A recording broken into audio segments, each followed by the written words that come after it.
మన ప్రభువును రక్షకుడైన యేసుక్రీస్తు శుభనామమునందనాలు. ప్రియదేవుని సంగమ ప్రియదేవుని బిడ్డలారా, మరి ఉదయకాల సమయం దేవుని వాక్యాన్ని ధ్యానించుకున్న ముందుగా ప్రార్థన చేసుకుందాం. ప్రార్థన. కృపగల తండ్రి, దయగల యేసయ్య, నీ బంగారు పాదాలకు లెక్కలేని వందనాలు, స్తుతులు, స్తోత్రములు. గతించిన రాత్రి అంతా నీ రేఖల చాటును కాచి కాపాడి సంరక్షించిందేవా.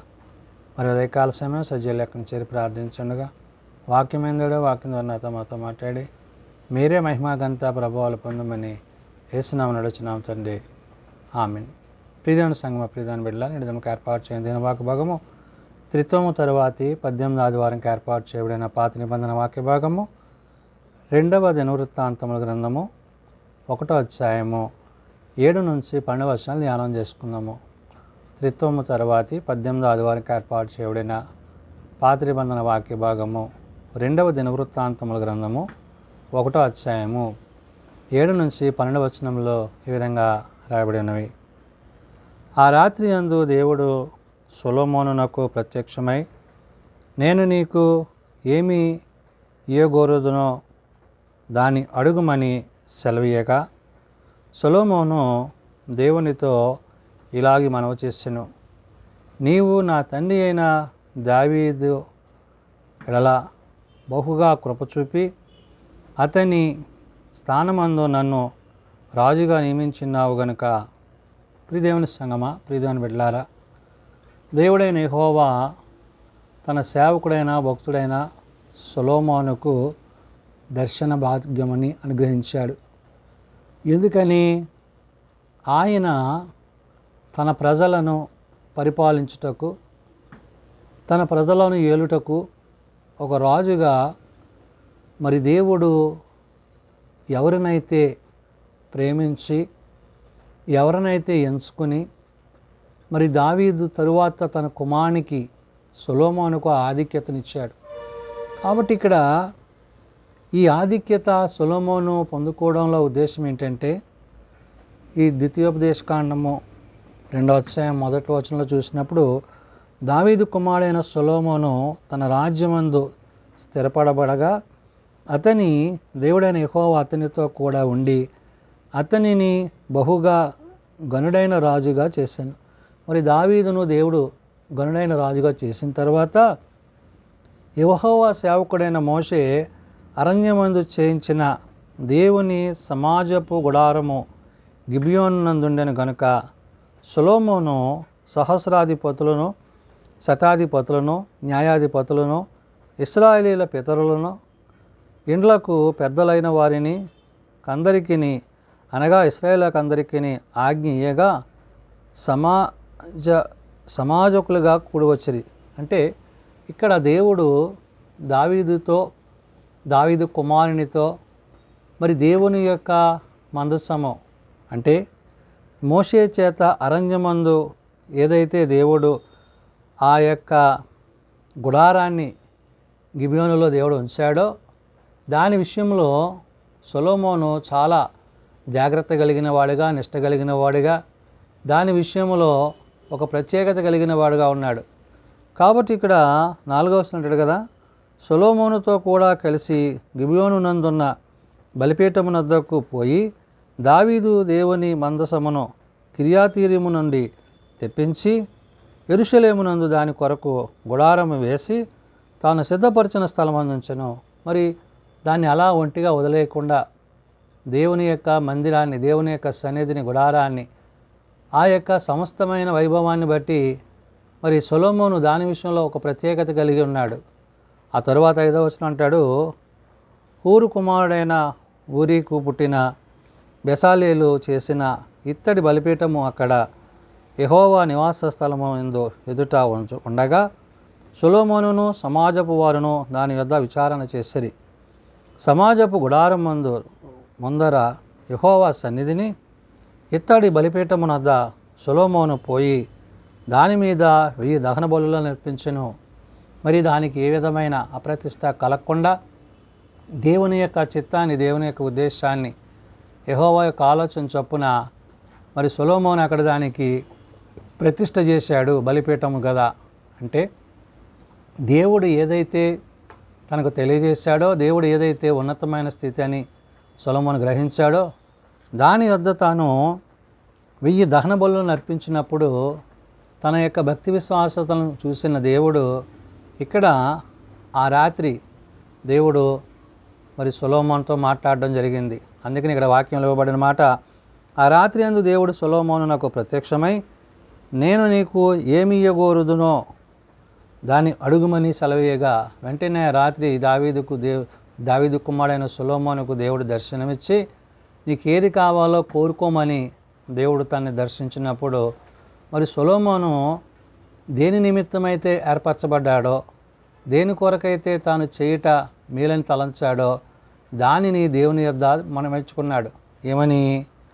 సొలొమోను దేవునితో ఇలాగూ మనవి చేశాను, నీవు నా తండ్రి అయిన దావీదు ఎడల బహుగా కృప చూపి అతని స్థానమునందు నన్ను రాజుగా నియమించి ఉన్నావు గనుక, అంటే నా తండ్రి యొక్క ప్రేమకు, నా తండ్రి యొక్క పరిచర్యకు గుర్తుగా నువ్వు నన్ను ప్రేమించి మరి ఆ ఉన్నతమైన స్థానాన్ని నాకు ఇచ్చావుగా కాబట్టి అని దేవునితో మనవి చేసుకుంటూ, దేవా యెహోవా, నీవు నా తండ్రి అయిన దావీదునకు చేసిన వాగ్దానమును స్థిరపరచుము. అంటే తన తండ్రి అయిన దావీదుతో దేవుడు చేసుకున్న వాగ్దానం ఏదైతే ఉందో ఆ వాగ్దానాన్ని స్థిరపరచమని సొలొమోను మహారాజు ఇక్కడ అడుగుతూ, నేల ధూళియంత విస్తారమైన జనముల మీద నీవు నన్ను రాజుగా నియమించి ఉన్నావు అంటున్నాడు. అంటే ఈ ప్రజలను, ఈ జనాంగానికి నన్ను రాజుగా పెట్టావు.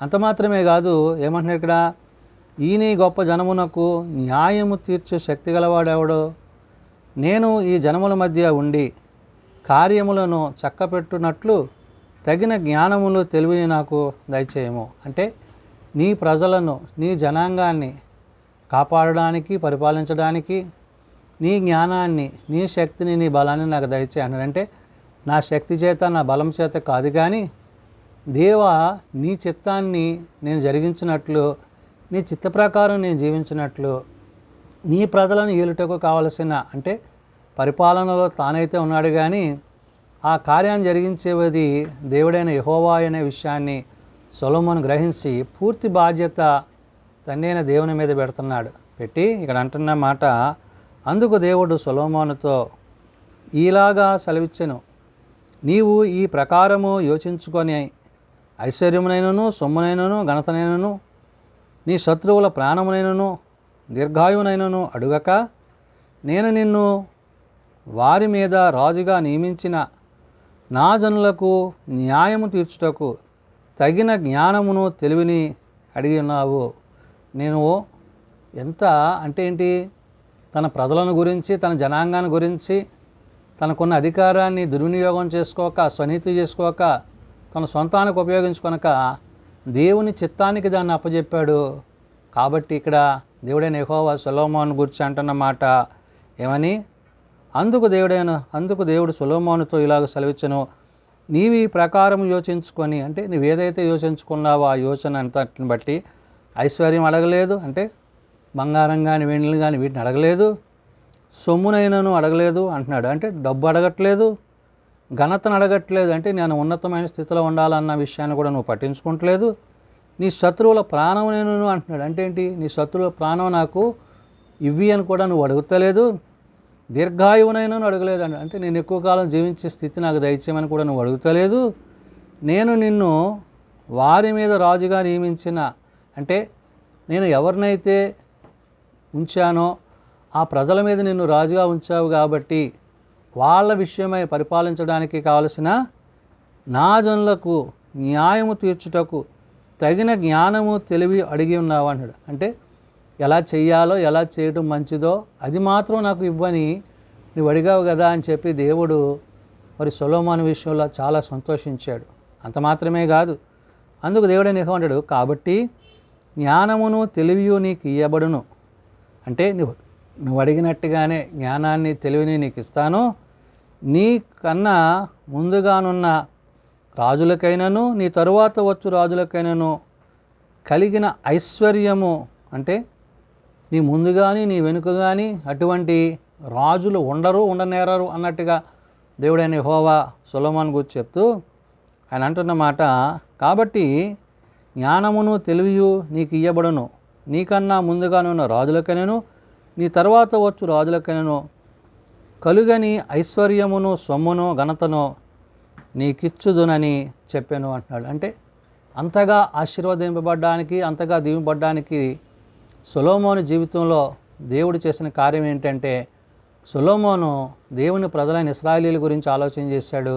ఆ ప్రజలను వేలే విషయంలో జ్ఞానాన్ని అడిగాడు. అంటే తన స్వనీతిని ఆధారం చేసుకోనక దేవుని నీతిని అనుసరించాడు.